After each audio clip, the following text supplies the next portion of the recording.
Hello, my name is Julius McManus, and I am here today to discuss a co-culture for a subculture within the U.S. Navy. We'll be discussing Navy divers, but more specifically, a very rare breed of men known as Navy saturation divers. One may ask, why should I care about Navy saturation divers? Well, when it comes to elite trained forces, there are few that can compare. There are approximately 301,000 people in the U.S. Navy. There are 60 different classes of ships and 60 different enlisted career fields in the Navy. Of those 60 career fields, 4 of them fall under special operations. Those are SEALs, SWCC, Explosive Ordnance Disposal Teams, and Navy divers. There are currently 1,231 Navy divers, but there are only 60 formally trained saturation divers and approximately 14 operational saturation divers.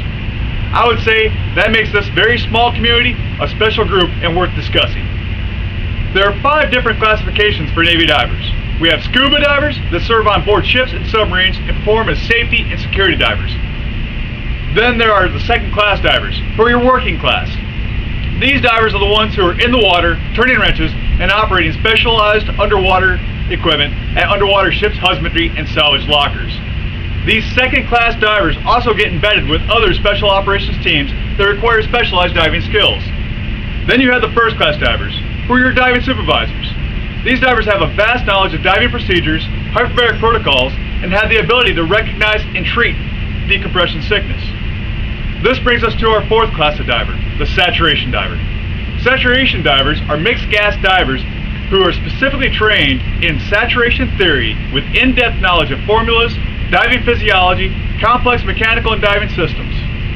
Last, but most definitely not least, are the master divers. These divers are picked by their peers to be the best the dive Navy has to offer and must display a level of expertise above all others in all things diving related. Now, divers themselves are a close community within their own culture. They're a hard-working group who can solve almost any problem presented to them with the minimum equipment. They will find a dozen uses for a tool that may have only been designed for one specific thing. Their ability to fabricate or acquire just what is needed to accomplish any given task is uncanny. This group of well-trained and highly motivated individuals can work as well in a team as they can independently. They are very well known in the Navy as the guys you want when things go wrong. With all this said, the Navy diver enjoys playing just as hard as they work. And this can be saying a lot. You can see this every year at an annual Divers Recall in Norfolk, Virginia. This is a 2-day event where hundreds of active duty and retired divers and their families come together to celebrate and reminisce about jobs that have been accomplished, and experiences shared, and enjoy the company of people who share this unique skill. Now, before we discuss saturation divers and how their co-culture differs from the Navy's subculture of the diving community, let's discuss a little history. Saturation diving got its start early in the 20th century, 1915 to be exact. While Navy divers were working on a salvage job at 200 feet of seawater, the divers had very limited time on the bottom to work on their project, and their decompression was lengthy. They also had issues with nitrogen narcosis, a false euphoric feeling similar to being intoxicated. Now, that begins to affect divers as early as 100 feet of seawater and will progressively get worse the deeper you go. To assist in alleviating the problem of nitrogen narcosis, the Naval Experimental Diving Unit tested the use of mixed gas diving to 500 feet of seawater in 1939, and they had great success.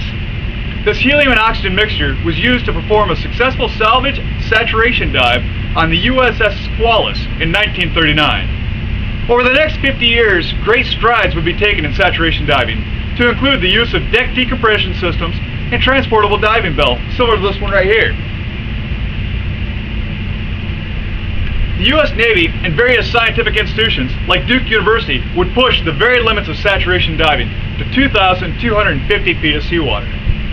However, most saturation dives occur between 200 and 1,000 feet of seawater.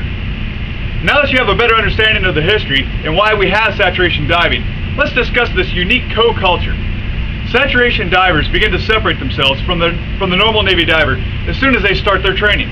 The saturation diver is required to have a clear understanding of complex mathematical formulas to help them calculate the various partial pressures of gases, gas mixtures required at deep depths, and breathing gas consumption rates for stowage. Here you may ask why they need different mixtures at deeper depths. Well, on the surface we need a minimum of 16% oxygen to sustain life. As we go deeper, we can actually drop that requirement to 4% because of a higher partial pressure of the gas. The saturation diver must exhibit significant problem-solving skills and an ability to understand complex mechanical systems prior to their selection for the saturation community. Once the diver descends to depth, he is essentially on his own to solve the complications that may arise. There is also a need for the diver to not be afraid of confined spaces for long periods of time. As you can see, they'll live in a chamber much like this one right here for periods of anywhere from 4 days to 30 days. Now, it's these traits and this varying confinement that really highlight the difference between the saturation diver and the traditional Navy diver. Beyond their working knowledge and the job requirements, there's also something else that sets this code culture apart. There's a deeper sense of community and brotherhood among saturation divers beyond what is normally displayed within military communities. After conducting multiple interviews with both active and retired saturation divers, they all stated that they had a deep connection to their saturation brothers.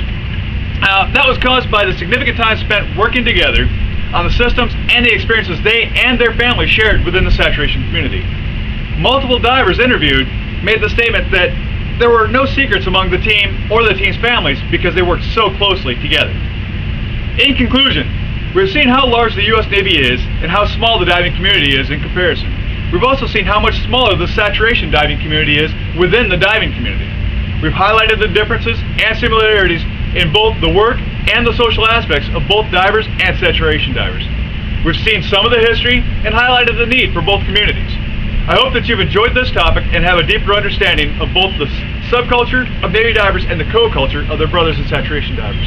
If you'd like more information on Navy diving, please see Mark Lonsdale's book, Navy Diver, Performance Under Pressure, or the U.S. Navy Diving Manual, where you can find resources online at soupsalve.org. Thank you for your time.